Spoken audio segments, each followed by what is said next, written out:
A possible ambush. A wounded man with a cut to his shoulder does not know who his attacker is. The victim was found just before 4 this morning in the parking lot of the Cedar Brook Apartments. That's in the 8400 block of East Terry. KAKE's Jordan Shefty spoke exclusively with the security guard who found the bleeding man. A typical night for a Signal 88 security officer usually consists of noise complaints or break-ins, but this morning, one security officer encountered something that brought his first aid training into use. Got to be aware and awake when you're doing this job.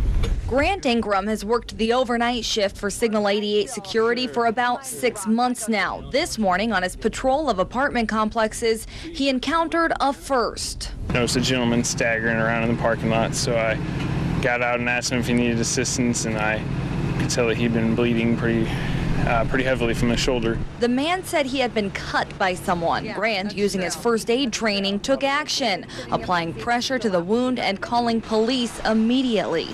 He just said, "Man, get me to the hospital, call 911, and I said, "Okay, we'll get you some help."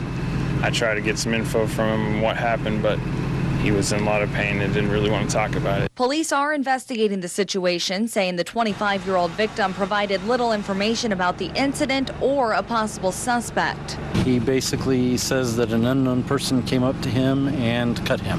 For Grant, it was a dose of adrenaline, providing a taste of what he wants for his future. Hopefully someday I'll have a real badge on and work for the police department instead. Jordan Shefty, KAKE News.